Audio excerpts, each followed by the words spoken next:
From the Arizona Daily Star and Tucson.com, this is the Wildcast.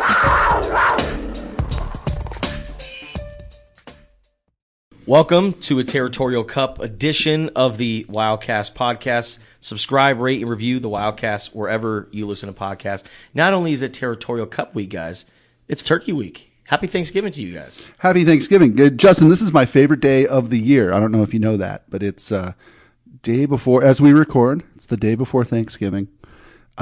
Seems like there's nonstop sports on TV, doing a little turkey prep, getting ready for the big day. Very excited. Great college basketball on. Of course, Great. Arizona, the Maui Invitational. Right, and not just that, lots of other stuff, and just a really good sports day. And I don't know, it's one of those kind of fun family days too, where it seems like everybody's either off school or work, and you get to sort of hang out and get ready for the big event.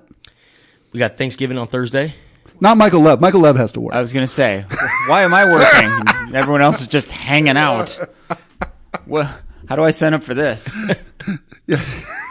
You get it How's the field pass page coming? Is that? Yeah, it's just about done. You'll get it soon. Don't worry. This is what happens when you lead Pac-12 pick'ems. You can just lord it over all of us in multiple ways. I don't know about you guys, but I'm going to be laying low today. Yeah. Ryan's number one in the Pac-12 picks. I think he's officially clinched the championship. So Lev and I are fighting for second place and bragging rights. We'll do our Pac-12 picks later on in the podcast. We'll also talk about favorite Thanksgiving foods, et cetera, et cetera. But, man, like you guys just said, not only is the game on Friday, but you have Thanksgiving this week. So we're trying to pretty much fast-track all of our content and squeeze a week's worth of content into a few days. Into like 4 days. Right. And, I mean, that's what's been, again, sort of stressful but fun about this week, especially after sort of the forgettable nature of that Washington State game last Saturday. Well, it seems like there's almost no time for reflection, and you're just diving right into ASU, which is probably good because if I was Arizona, I wouldn't want to reflect too much on what happened in that Wazoo game either. Yeah, Jedd said they usually have a 24-hour rule, and they went with the 24-minute rule after that game. I would say that there's some things to build on defensively. Like, the defense is quietly, sneakily getting a little bit better here toward the end of the season. Not that they're, like, great, but they practically pitched a shutout in the second half of that game. And I expect them to be really spirited and aggressive in this game. There are some matchups that concern me a little bit. We can get into that later. But, yeah, he moved on very quickly. Yeah. Jedd did from that Washington State loss to the upcoming ASU game. So in every Territorial Cup game, there's always the number of storylines and how both teams got to this point. I mean, you look at how both teams played this season and how they got to the last game. It's kind of interesting. You know, ASU's been on a wild ride because they fired Herm Edwards after losing to Eastern Michigan. Terrible loss there, and of course they're in the middle of an NCAA investigation. So the current state of the program for ASU, it's pretty fragile at this point. But then they hired this tough guy, Sean Aguano, who's won multiple state championships at Chandler High School, and a lot of people like him and think that he can either become the next head coach, which I don't think is going to happen, or he's going to stay on staff, which I like the latter there. But ASU, they're 3-8 right now, and they also have a Tucson native quarterback in Trenton Bourget, who started at Marana High School, threw for over 7,000 yards, but was undersized, under-recruited, joined ASU to become a walk-on, and learned from elite coaches like Herm Edwards. And then you got Arizona, who went 1-11 last year, and they're now, 4-7 going into this game. And as you guys know, Arizona's had a much better season than last year. I would think at this point it's a success, but if you tell an Arizona fan that it's a success, they're going to tell you no way.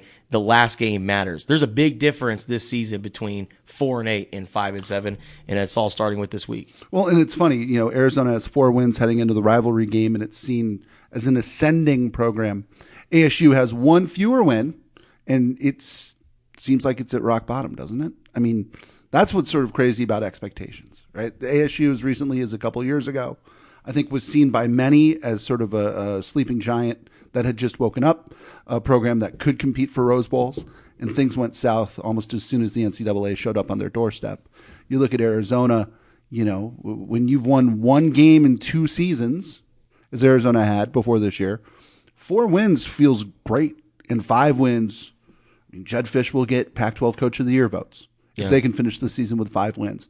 Again, the Vegas over-under heading into the season was 2.5, wasn't it? Yes. 2.5 for 3. 2.5 or 3. Yep. That line Depending moved. on when you got it. Yeah. Right. I mean, if Arizona can get to 5 wins with a victory over ASU, that's a good season, given the expectations, given the fact that this should be the next step in their climb. And I kind of feel bad for Arizona in a way, though, because you said Jedd would receive Pac-12 Coach of the Year votes.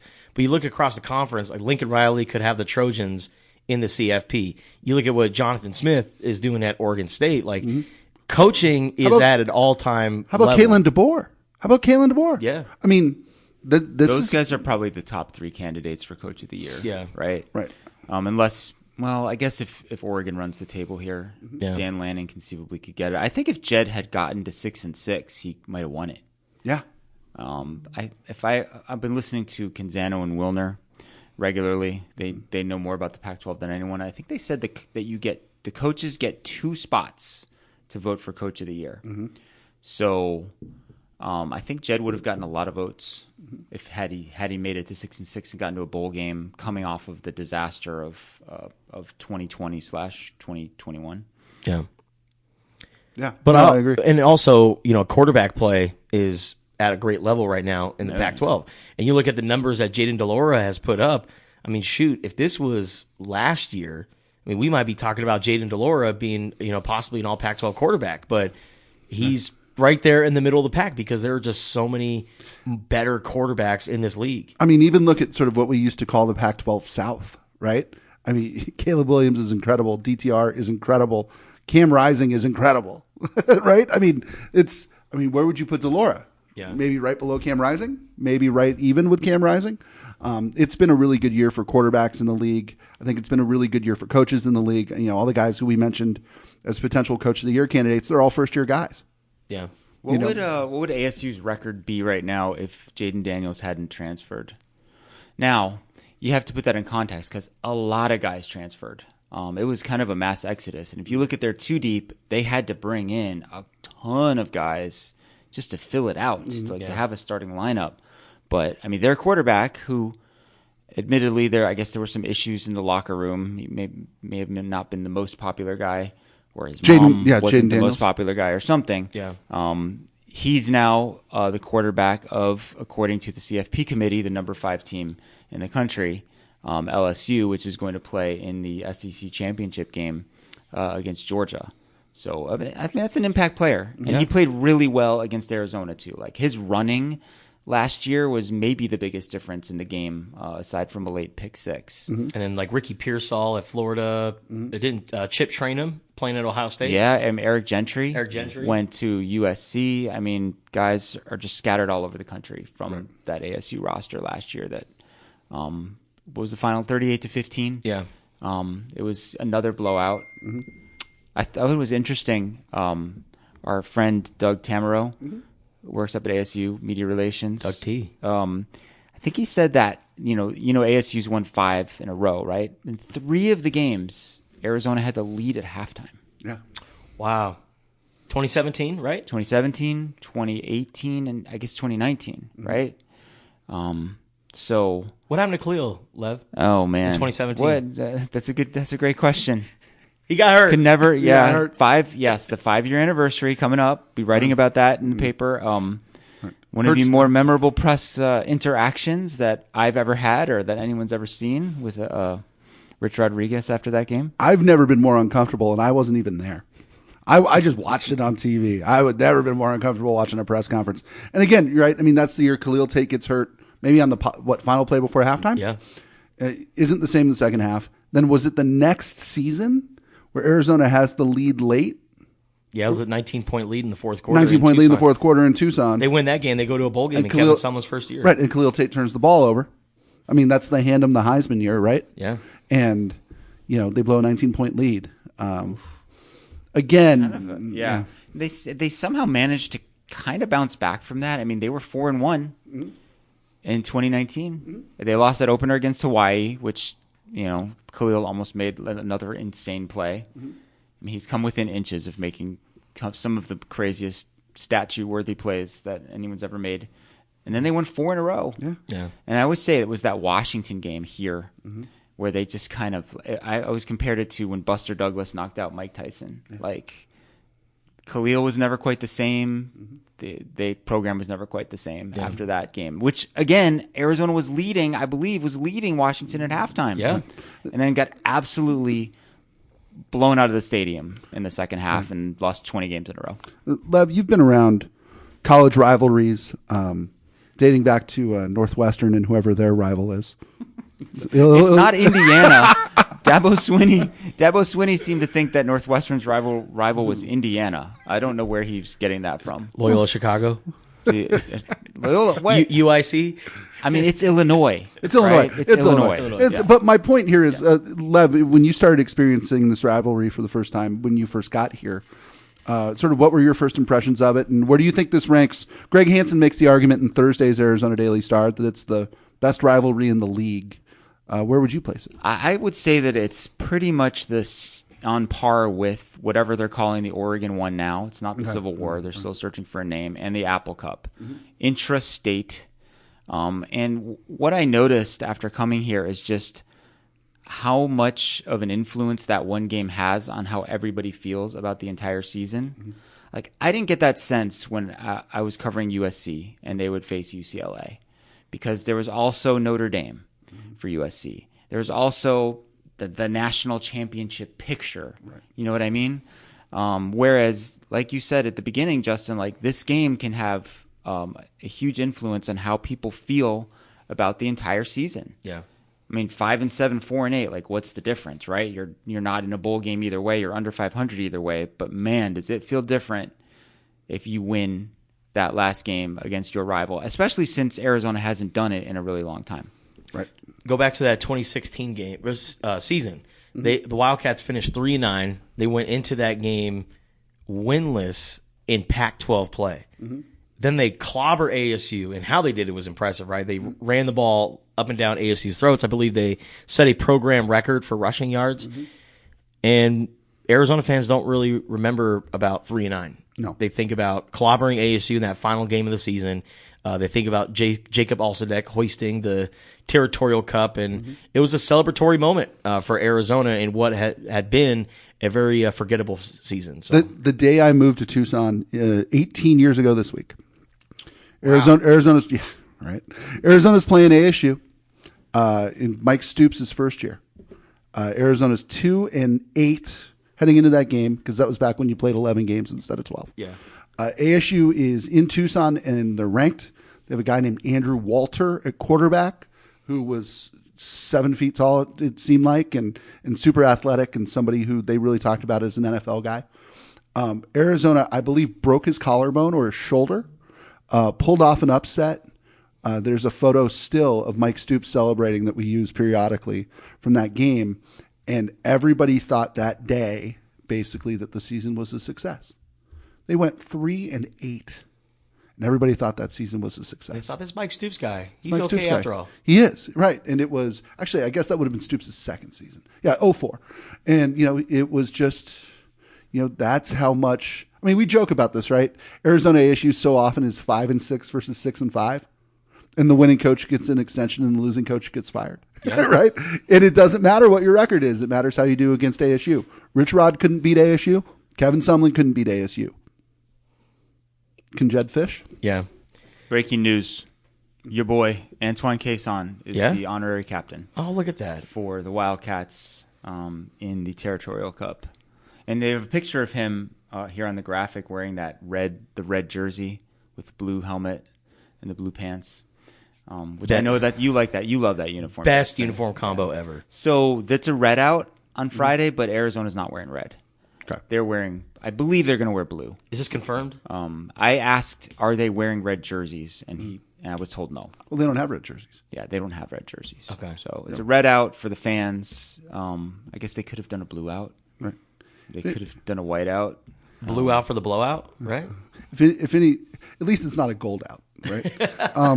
Ryan Finley and I, by the way, I think are the only two people who like those alternate ASU uniforms. Those were. I sent Justin a picture last week during the game. The Tequila Sunrise. Well, those are cool too. The like tan ones, but the yellow ones that they wore last week for their gold out, Yeah. their famed gold out. Those were sweet. If they wore those tomorrow, that'd be a good looking game. Yeah. Navy versus yellow, that'd be good. I like it. Yeah. And Under the Sun too. Oh yeah, yeah, 18 years in Tucson, huh? yeah, man, crazy, huh? Tucson Ryan can vote. I can Could buy some cigarettes. I can. It's crazy. That's awesome. All right, real quick, before we go to Pac-12 picks, we were talking about memorable Territorial Cups. And, Lev, we recorded our post-game video after the game last week at Arizona Stadium, and it was outside of the stadium. Yeah. And the last time we did one of those videos was when Kevin Sumlin got fired after the 70-7 game in 2020. We were all masked up then. We weren't masked up on Saturday, but I just think about that game. And one, it's a Territorial Cup with no fans, so just cardboard cutouts in the stadium. And Arizona loses by 63 points. Like that, it felt like a funeral. I feel like Justin needs an intervention about this. He's a little unhealthily obsessed with the 2020 game. You need to purge that from your memory. Arizona needs to win this game just so that you can put that game to rest. How about this? The way we disregard the Dodgers World Series in 2020, we can disregard the 77 I feel like game. Justin might wake in the middle of the night, wakes up in a cold sweat, thinking about 70-7. It was awful. Yeah. I mean, it was like. Do you know who did post-game availability for players? Okay, it was Bryce. Wait a minute. It was like a linebacker, walk-on linebacker who I didn't. Parker Henley. Parker Henley. Had no idea he was on the team until. Was that there night. another player who did it? Did Bryce Woolman do it also? I think maybe Bryce Woolman. So they sent Parker Henley out because they had to send somebody out. Yeah. It was on Zoom, and he popped on, and I think we were all like, "Who is this?" Who's that guy? All right, we got Parker Henley here. I'm like, I had no idea he was on the team. That was really rough. It was kind of an out of body experience, that game. And it was over within like 15 minutes of real time, 5 minutes of game time. I mean, just Was the opening kickoff return for a touchdown? Yes, it was.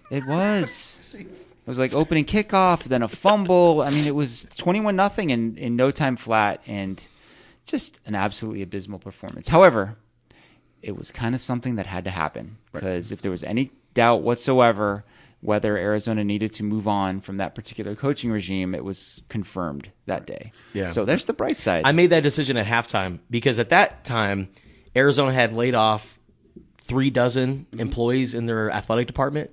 And I'm like, you cannot justify paying this guy millions of dollars to not do his job go away. Yeah. after laying off all these employees.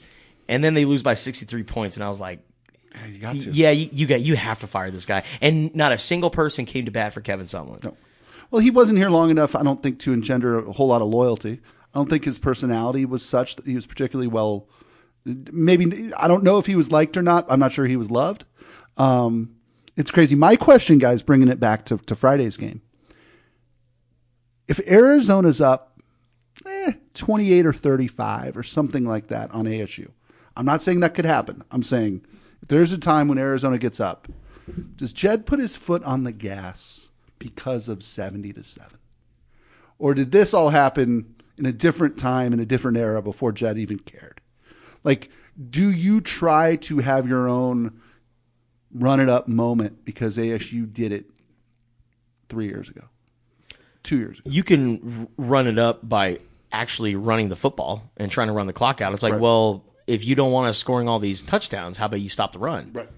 That's a good point. Yeah, they could also just say we're just running our offense. Well, I mean, I thought they were doing that at the end of a couple of games this year, wins and losses. You know, Jedd, there's a lot of throwing downfield late in games when you could have just taken a knee or run it up the middle. If they bring in Noah Fafita, who can play one more game and still preserve his redshirt year, they're probably going to they're not going to want him to just hand the ball off. Yeah. But hey, that's a very hypothetical scenario. It's what we call a good problem to have. Yeah, it would be. All right, let's move to Pac-12 picks for the week. Yay. We got 2 games on Friday. Of course, we always end Pac-12 picks with the Arizona game, so we'll save the 1 p.m. kickoff between the Wildcats and the Sun Devils for the end. But we got another game on Friday. We got number 18 UCLA versus Cal. And UCLA, the Bruins, are 10-point favorites on the road. Cal they gave us a little worry there in the big game against Stanford, but they ended up pulling it out. With that being said, Bears. I'm going to go with the Bears from Los Angeles in the Bruins to win and to cover. I like UCLA. Man, they've had a brutal last couple of weeks. Man, they got upset by Arizona. They could have beaten USC, and they were right there at the end. So I think that this is a get-right game for the Bruins. Give me UCLA to win and cover. Two ways of looking at this game. One is UCLA is still actually a really good team, and there's no way they're going to lose 3 in a row. Mm-hmm. The other way is they're just not going to have anything left in the tank. Mm-hmm. You know, they spent it all against USC. They kind of have nothing to play for at this point. And you took UCLA to win and cover, Justin? Yep. So in the interest of trying to surpass you in the standings, I'm going to take UCLA to win, but Cal to cover. I said, take the Bruins to win by 7 or so. Okay. If you like UCLA's fight song, this is a good game for you because, as Michael Lev knows, UCLA and Cal have the same fight song. Did you know that? Yes. It's just there's just a little part in the middle. It's a little. It's UCLA's is dun dun dun dun dun, and Cal's is dun dun dun dun dun dun dun. That's the only difference. In the they're in lockstep, Wow. except for one of them's going to the Big Ten and the other one isn't. Exactly. Yes. Yeah. Allegedly. Point of contention. Your pick, Ryan. Point of contention. UCLA is the Bruins because Cal's the Bears. Yeah, and one team's going to the Big Ten. Give me UCLA. I think they win this game by 21. Cal's bad. Just because Cal won a game last week doesn't mean Cal's good. So give me UCLA. All right, let's move ahead to Saturday slates. Big one in Corvallis. Number 21, Oregon State versus number 9, Oregon. And the spread for this game is Oregon -3. So last week I picked against the Ducks because I assumed that Bo Nix was going to be out for injury. So I liked the Utes, but then Bo Nix came back, put on a superhero cape, looked pretty solid in that game. I mean, he was basically playing on one leg. Look at the excuse making. Still got it done. he wasn't going to play. They did. Yeah. Anyway, go ahead. Sorry. So I'm not going to make the same mistake again. I'm going to go with the Ducks to win. But, man, I got to give it up to Oregon State. Their running back, Damian Martinez, last week against ASU had 138 yards rushing, 2 touchdowns in a home game. You know Oregon State's going to get up for this. Man, this is a tough pick, but I'll roll with the Ducks. So Damian Martinez and Jaden Ott are the primary competition for Tetero McMillan for Pac-12 Offensive Freshman of the Year, and they're making it interesting. Both of those guys, especially Damian Martinez, is having a big late season surge. I was going to pick Oregon State all along here, regardless of what Justin did. So I'm glad he picked Oregon, so I can go against him in our huge battle for second place. That means absolutely nothing. Even though I think kind of the X's and O's of this game don't really favor the Beavs, they've been really tough at home. And they are just a tough team. Mm-hmm. They are difficult to play against, regardless of locale. That weird setup they've got right now at Research Stadium where it's like only half the stadium is available. I mean, it is going to be packed and loud and intense. And Oregon, they want to get to the Pac-12 championship game, but they're kind of out of it as far as the national championship picture goes. Bo Nix is still injured. I'm going to take the Beavers. Win and cover. I mean, win and you're playing for a Pac-12 championship seems like it would be motivation enough to me. But they'll be motivated. Yeah. I for sure, but big rivalry game. It is. Things happen. It is. Which of these two teams wants to win this more? Right. You know? Right. I'll take the team with the better players. So I'll take Oregon. Okay. Win and cover. All right, Utah versus Colorado. Let's see here. The Utah Utes are now number 14 in the country, and they are 30-point favorites in Boulder. And I think the theme this year is that always pick against Colorado. So I'm going to go with Utah to win, and I got them winning 52-14. Nice little 38 piece right there. I made the horrible mistake last week of taking Colorado in what I thought was going to be a letdown situation for Washington, and it was not competitive in any shape or form. The final score of that game was 54-7. The total yards were 575 to 202. I am not going to make that mistake again. Even though I'm trying to surpass Justin, I am also going to take Utah to win and cover. Yeah, same. I say this every week. There's not a number big enough that I wouldn't take whoever Colorado is playing. And I would listen to Ryan because Ryan is 37 and 28. 37 and 28. Yeah, not bad. Yeah. If I was in Vegas, I'd be making a small sum of money, which is good. All right. That never happens in real life, by the way, but it's nice. Hypothetically, I'd be winning. no pressure here because this is not. There's no money changing hands that you know of. Anyway, Well, speaking of no pressure to the USC Trojans because yeah, there is. if you lose, it's not like you're going to be out of the college football playoff picture, right? No. So number 6 USC versus number 15 Notre Dame, as the Trojans call Notre Shame, or I think Lendale. Oh, did he? Yeah, Lendale White. That's about right. Yeah, it sounds like. He said the two most important games for the USC Trojans are Boo CLA and Notre Shame. Now they got the Notre Shame Fighting Irish, but Notre Dame, number 15 in the country, they had a rough How are start. they number 15? They had a rough start to the season, but man, they fought back. Not number 15 in my top 25 because they lost at home To Marshall? and Stanford. Yes. Talk about a weird resume. I mean, yet they then beat they Clemson. clobbered Clemson, clobbered them. They beat Syracuse at Syracuse handily. Dino Babers. They beat BYU handily. BYU's For a bad, while, they were the only team that had beaten North Carolina, That's true. and again, handily. So weird team. What's the spread, Justin? So the spread for this game is Trojans minus 5.5, and this game Bad number. is in LA though. It's at the Coliseum. So I see 5.5, man. Honestly, if Notre Dame is really that bad, if they can lose to a team like a Stanford, they can lose to Marshall. What's Caleb Williams and that offense going to do? Because we were concerned how the Trojans would look without Travis Dye. They don't have that running back that they can kind of lean on. But Caleb Williams has kind of put together a Heisman campaign. And I think Caleb Williams is going to be in New York regardless of if he wins or not. So I think that game last week against UCLA was his stamp on the Heisman Trophy ceremony in New York. I think he doubles down, and I'm going to go with the Trojans to beat the Fighting Irish and cover. Weird line. Worries me. Like, why isn't it bigger? Vegas usually knows something, right? I would say if it was 7.5, I would probably take Notre Dame with the points. It's just small enough where I feel like USC is going to get it done. Caleb Williams is just... He is a singular force. I mean, I think he is the best. He's the best player in college football. Yep, right now. I agree. And I think if he is able to pull this off and then win the Pac-12 championship game, he's going to win the Heisman. Seeing him in person, like we did a few weeks ago, like really impressive. Yeah, like to me, he's the closest thing I've seen to Patrick Mahomes. Watch the way. That's an interesting comp. Watch even the way the way he moves just his the way hips. he just runs around. The way he's able to open his hips, fire the ball from all angles, very resourceful, extremely talented. Seems to be a fiery leader as well.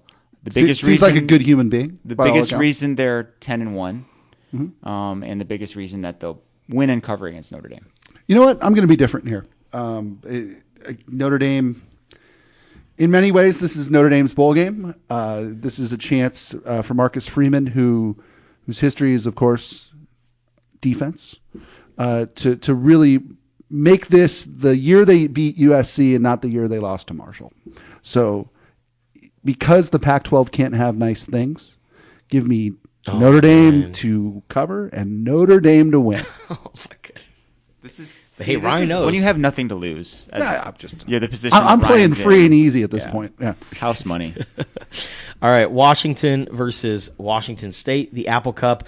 We spoke to Johnny Nansen, Arizona's defensive coordinator, earlier this week, and he said this is the most intense rivalry that he's been a part of. He's coached at both places, right? He's played in it. He's played in it. He went to Wazoo and coached coached at Washington. Yes. Yeah. And he's also coached on both sides of the UCLA-USC rivalry. So he knows rivalries. Yeah. And this is a big one. What's the spread here? The spread is the Huskies -2. in Tough Pullman. one. In Pullman. In Pullman. Oh man. Yeah.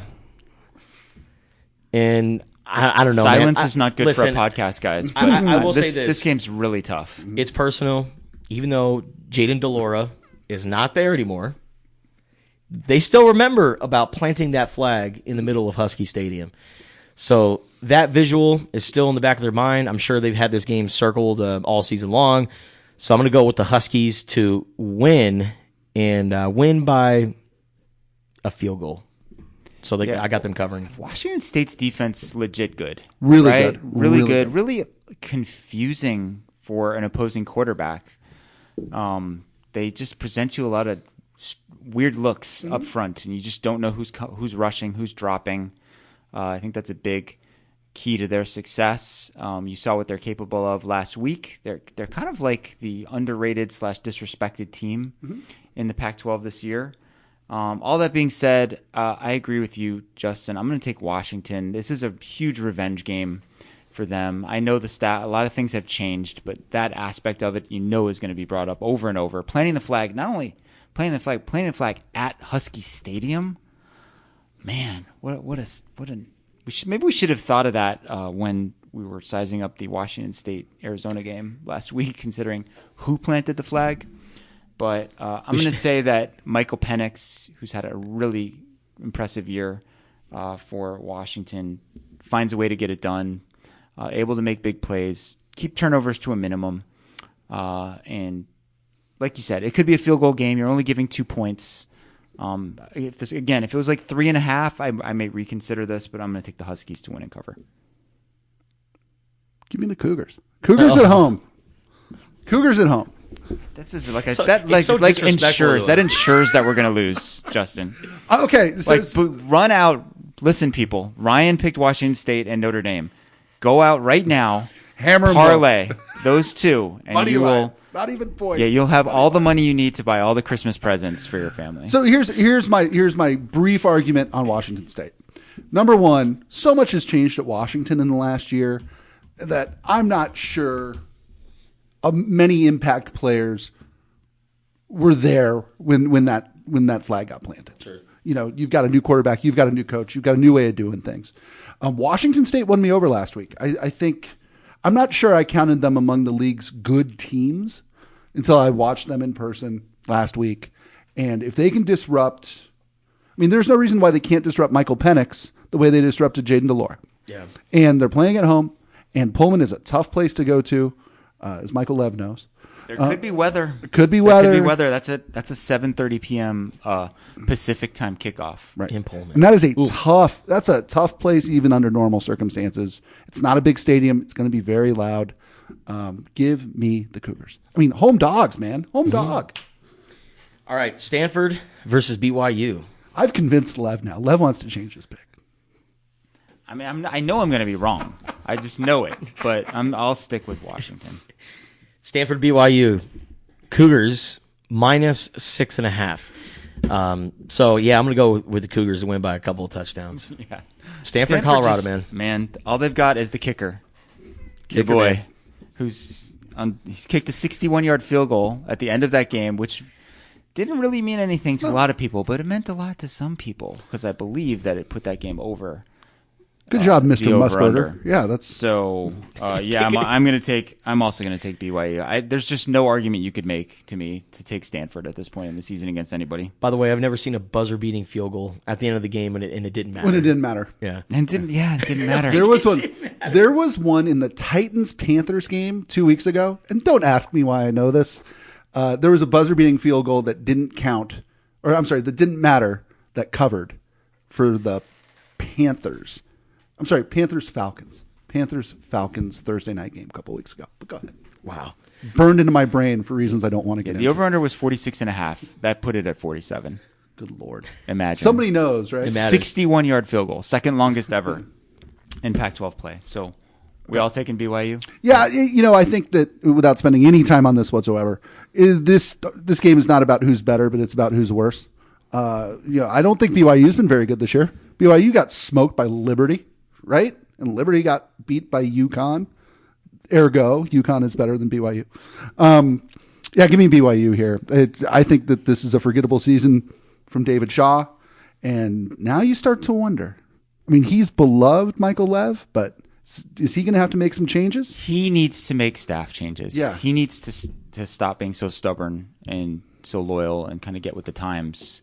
Because they need changes at Stanford, and I don't think they're going to fire David Shaw. Right. This is sort of a get right or get left offseason for David Shaw.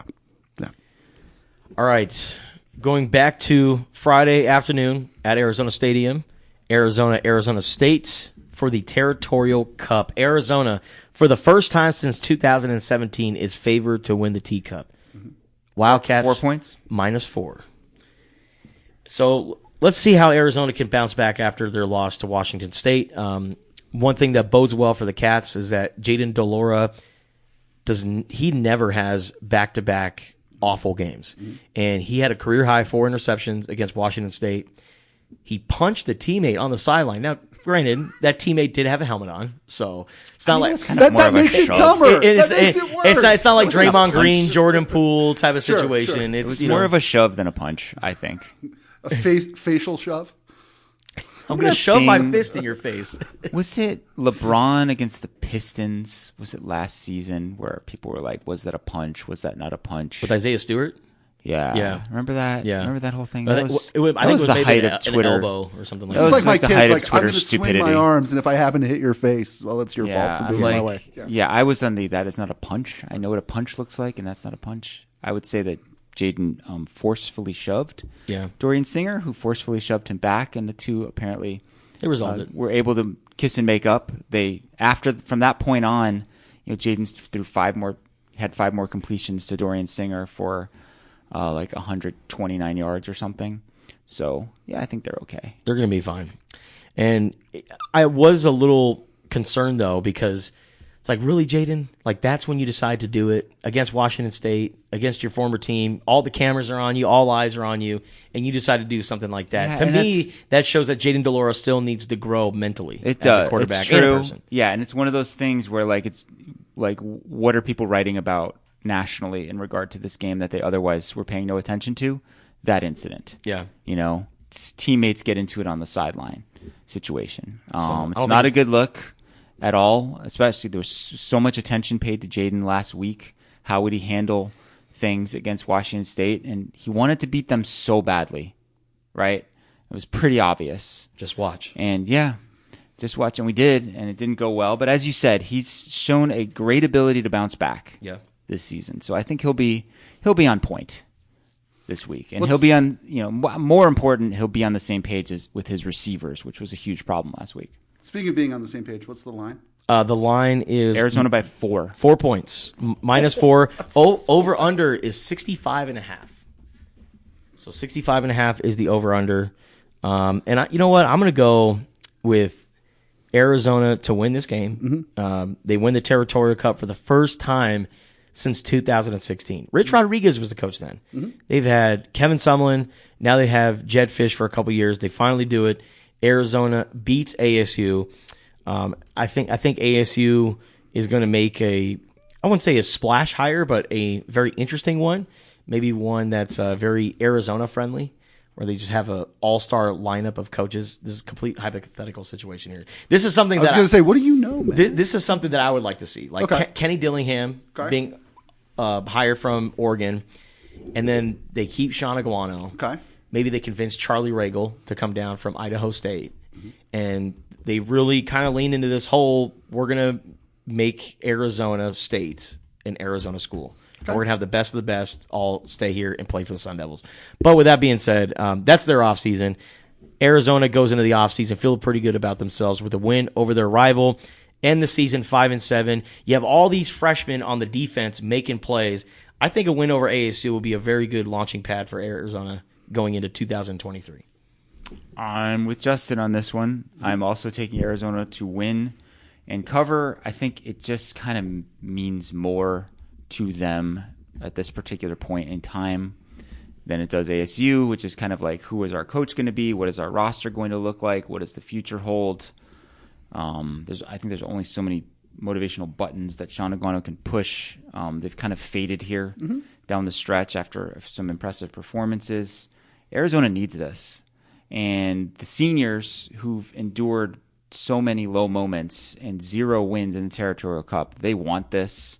They deserve this for all the work that they've put in. So I've got Arizona winning this game 38-27, which would put it just under the 65.5 total. And Arizona covers the spread. And I got the Arizona players, Arizona natives making plays. Like Jalen Harris, I call him getting a sack. I think Gunnar Maldonado might have a TFL or two in this game. And then I don't know. I just have a funny feeling that a lot of the Arizona guys are going to ball out in this game. It's funny. It's the hero in this game is always some guy who you kind of don't see coming, right? Remember when your Orlando Vargas had a blocked punt recovered in the end zone for a touchdown? Mm-hmm. Tito Foster did some stuff. It's a weird Bryson Burney, right? Filling in for an injured Nick Foles, connecting on a touchdown pass to put ASU away up there. To me, that's the big question: is who's going to be sort of the unlikely hero when Arizona takes on the Sun Devils. I'm going to go out of left field here. I think this is going to be Tanner McLaughlin's game. I was just thinking that when you said it. Yeah, I think he's a guy who we've spent a lot of time in column inches and energy talking about Dorian Singer, who leads the Pac-12 in receiving, about Jacob Cowing, who might be Arizona's best player, about Tetairoa McMillan, who might be Arizona's best player next year, about all these guys. I wonder if Jaden DeLora, in trying to play it safe and not make mistakes, checks down to his tight end a lot. That would be my guess. I like Arizona to win this game, but I like ASU to cover. So 31-28 to me makes a lot of sense. I think Arizona scores in the 30s more so than like the 50s. I think that this game is a little tense and a little tight early on. I'm not sure Arizona's defense is good enough to hold ASU to under 28 points. So let's go 31-28 Wildcats. Tanner McLaughlin winning the Bob Moran MVP award. So you've got ASU beating the spread, but Arizona winning the game. Okay. Yes. Does Tanner McLaughlin hurdle a guy? He's done few it of those 3 times this year, and he picks his moments because they've all been successful. Yeah. He's a really good athlete for as big as he's legit like 6'6", 250. By the next time we talk, probably, guys, next week to wrap up the season, ASU will probably have a head coach. Just so we all get it written down here so we can look back at it. Who are they going to hire? Michael Lev. It's going to be either Kenny Dillingham or Jim Mora. Oh, man. Jim Mora. Arizona fans love to hear that. Jim Mora. I'm going with Kenny Dillingham. Okay. Interesting. What about you? I wonder if they could blast Deion Kalani Sanders? Sitake out of BYU. I'm not sure that he's the most qualified candidate here. Lev and I discussed this earlier in the week. It's a great theory from Ryan. Bronco Mendenhall is out of a job. Bronco Mendenhall is still beloved in BYU territory. I think that BYU would jump at a chance to bring him back simply because of that history that they have. Kalani Sitake, I still don't think it's the respect that he deserves. They're having a bad year this year. They're not good. But I think he's a budding star as a head coach. To me, you could bring him in and then really recruit the islands the way Arizona has tried to, right? All of a sudden, you bring him in, you keep Sean Aguano, you build a staff sort of like-minded guys, and you recruit Phoenix and the islands, and that gets you 90% of the way there and fill in with guys. But Kalani Sitake is a name that I have not heard even remotely associated with this job, so it's not going to happen. But that's what I think they should do. But hey, we heard Jedd Fisch a couple of years ago. Oh, we dismissed Jedd Fisch. We were like, huh? Again? The quarterback's coach from the Patriots. Well, remember, he was, considered when they hired Kevin Sumlin. Yeah. And then, when his name came up again the second time around, look, I know somebody down there who went, well, it's not going to be Jedd Fisch. And then it was Jedd Fisch 18 hours later. Yeah. Crazy. All right, Territorial Cup game on Friday, 1 p.m. kickoff, Arizona, ASU. You can find our coverage on that game on Tucson.com and the Wildcaster app. And you can also subscribe, rate, and review the Wildcast wherever you listen to podcasts. Thanksgiving sides, quickly. Oh, man. Quickly. Mac and cheese is the greatest of all time. Okay, you make it? Especially when you put some green chilies in it or some chicken. Ooh. Yeah, you can get creative with mac and cheese, man. Ooh, I like it. Give me some good mac. I like them all. I like stuffing. I like mashed potatoes. I like sweet potatoes. I like green bean casserole. I could go on and on. Keep we've got time. Yeah, just give me all the sides. I don't despise turkey, but it's fine. I like cranberries on it as opposed to gravy. I'm not a big gravy guy. I love pumpkin pie as well. So all of the above for me. I'm a Thanksgiving sandwich the next day guy. To me, that's the whole point of Thanksgiving is having enough leftovers for a hot turkey sandwich the next day. Man. So my house, we make green corn tamale stuffing with green chili gravy. Wow. Which is as complicated as it sounds. For many reasons, work and family related, we ain't got time for that this year. So this year I am making what my favorite probably Thanksgiving side, chipotle smashed sweet potatoes. What? Simple directions here, guys. And I stole it from Alton Brown. So you can just look it up.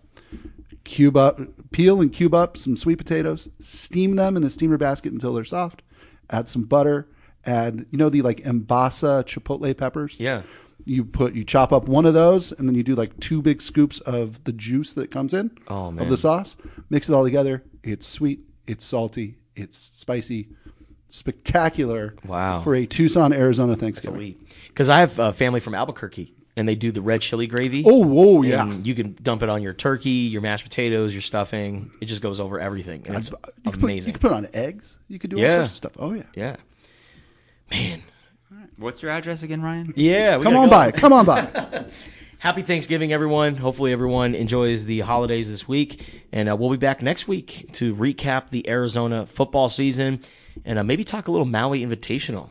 Wildcats in the championship game against Creighton. Absolutely. We got to talk to Brutta Pasco. Our brother Pasco. Hanging out with Dog the Bounty Hunter over there. He is. All right, subscribe, rate, and review the Wildcast wherever you listen to podcasts. Happy Thanksgiving.